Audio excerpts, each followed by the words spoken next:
자, 계속해서 황금알 다음 코스의 비법을 열어보겠습니다. 줄기세포로 70대가 20대 될 수 있다.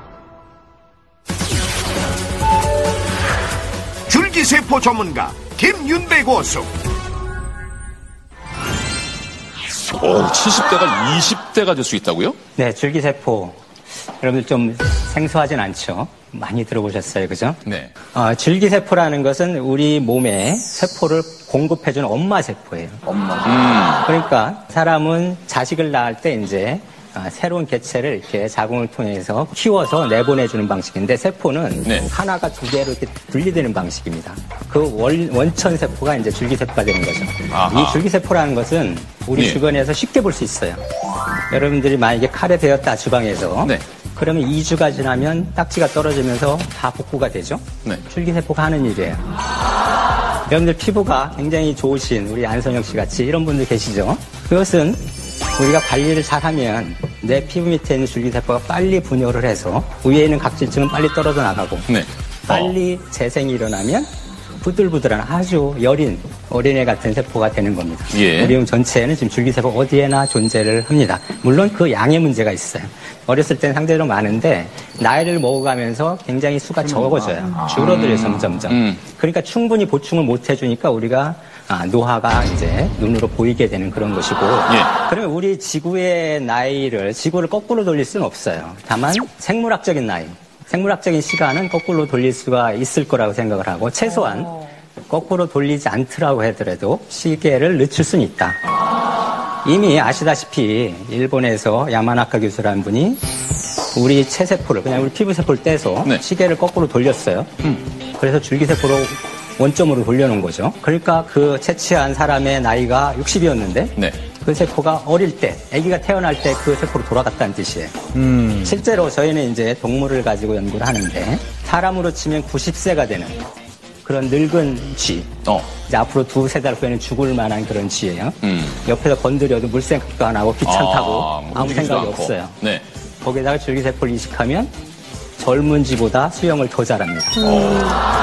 네. 운동 능력이 탁월하게 개선이 되고 제가 연구하는 치매 줄기세포를 이식을 하면 기억력도 네. 젊은 쥐하고 같이 맞짱을 떨 수 있는 정도로 이렇게 회복이 된다는 겁니다. 네네. 그렇다면 이것이 다만 동물에서의 문제만이냐? 분명히 사람도 앞으로 우리가 예. 법적으로 그런 문제가 해결되고 부작용이 해결되는 그러한 시점이 오면 네. 사람에서도 이것이 환상만은 아니다. 분명히 이루어질 수 있는 네. 가능성이 있는 기술이다. 이렇게 제안을 드리고 싶습니다. 그러면 직접 쥐 대신 제가 거기 들어가 있으면 맞습니다. 아직은 젊으시니까요. 근데 실제로 그러면은 좀 연세가 드신 분이 직접 줄기세포 치료를 받아서 젊어진 사례가 있습니까? 나라마다 그 법이 약간씩 다릅니다. 우리나라에서는 허용이 안 되는 예. 그런 법을 갖고 있어요. 다른 나라의 사례는 다만 어떻게 다른 됐나요? 나라는 그렇지 않은 나라들이 또 많이 있습니다. 예, 예. 실제로 캐나다의 억만장자인 패션 디자이너 피터 니가드라는 사람이 있는데 예. 이 사람의 나이가 이제 70 정도 됐는데 이 사람은 지금 줄기세포를 계속 맞고 있어요. 돈도 있겠다 해서 맞고 있는데 한 4년 정도 맞았다고 합니다. 네. 그래서 마이애미 대학에서 그 사람의 근육을 검사를 해봤더니 실제로 근육세포가 젊은이들처럼 돌아왔다.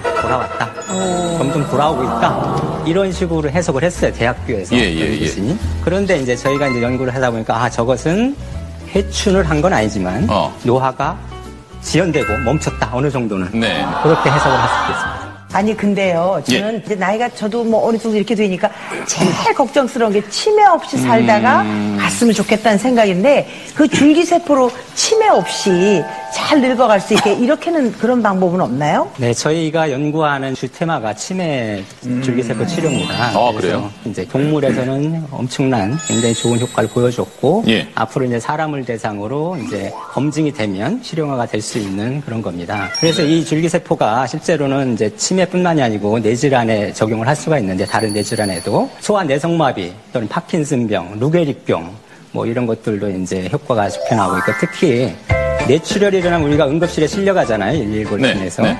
가서 3시간 이내에 이 혈관을 뚫어주지 않으면 이제 반신불수가 되는 정도로 이렇게 되는데 물론 아직까지는 동물 실험 결과지만 줄기세포를 그때 혈관 뚫을 때 주사를 하게 되면은 뇌경색 면적이 10분의 1로 줄어들어요. 그러면 사람인 경우라 그러면 아직은 성급한 판단이지만 네. 반신불수가 될 수 있는 사람이 걸어 나올 수도 있겠다. 이 정도의 효과를 내고 있습니다. 아, 그런 예측이 가능합니다. 동물에서. 양재진 교수님, 뭐 또 다른 질병에도 이렇게 적용이 될 수 있습니까? 실제로 지금 그 임상 연구 중에서 삼상 연구, 그러니까 마지막 연구를 진행하는 걸로 알고 있는 게 이제 척수 질환이죠. 네. 그러니까 척수 손상 질환.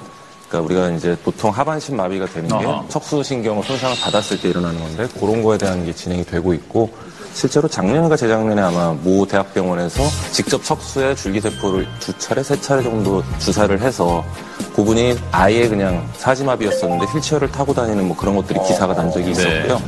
간경화에 대해서도 지금 이제 진행이 되고 있고, 그 다음에 이제 지금 말씀하신 뇌경색, 뇌졸중에 대한 것들도 지금 진행이 되고 있는데, 이 이외에도 황반 변성이라는 게 있습니다. 그러니까 안과 질환 중에서 네. 황반이 변성이 되게 되면 실제로 시력을 잃게 되거든요. 근데 이런 황반 변성으로 인한 실명의 줄기세포가 치료제로서 가능성을 보여주고 있고, 또 이제 선천성 소화당뇨 아니면 청각장애 같은 이런 난치성 질환 혹은 유전성 질환에 있어서도 치료의 길이 줄기세포를 통해서 열릴 수 있다라는 뉴스들이 나오고 있습니다. 그래서 분명히 줄기세포라는 건 어떻게 보면 이런 여러 가지 난치성 질환들에 있어서 한 꿈의 치료제로서의 가능성을 분명히 보여주는 건 사실인 것 같습니다. 예. 그때 기억나는 게 왜 강원래 씨한테 더 이상 휠체어는 없다라고 뭐 그런 얘기 사람들한테 있었죠. 그 사고로 척수 다친 분들한테 굉장히 희망을 줬잖아요.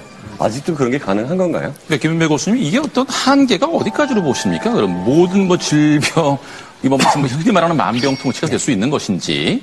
그 당시에 이제 강원래 씨가 어떤 이슈의 대상이 됐어요. 강원래 씨를 이렇게 세울 수 있다.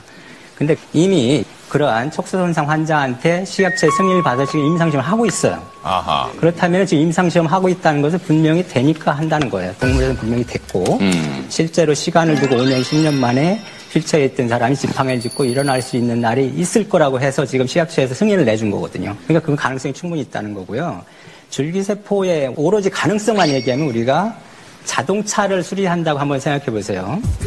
자동차가 만약에 펑크가 나면 타이어를 갈아 끼우는 방식이 있고 떼우는 방식이 있는데 그것이 네. 떼우는 방식은 줄기세포 방식이고 아하. 이 타이어를 갈아 끼우는 건 장기 이식 방식이에요. 만약에 콩팥이 망가지면 콩팥 이식 많이 받잖아요. 네네. 쉽죠 그거는. 예. 그다음에 심장도 이제 돼지 심장으로부터 얻으려고 지금 하고 있어요. 그러면 만약에 뇌가 망가지면 뇌를 바꿔 끼면 되죠, 그죠? 자, 그러면 뇌가 망가지면 그게 안 되니까 그것은 줄기세포라는 거예요. 뇌를 바꿔 낄 수가 없으니까. 그래서 우리가 오로지 가능성만을 가지고 한다 그러면 우리가 앞으로 무궁무진한 그런 응용 가능성이 있는 것이고 예, 여기에 예. 희망이 있다고 생각을 하는 네. 겁니다.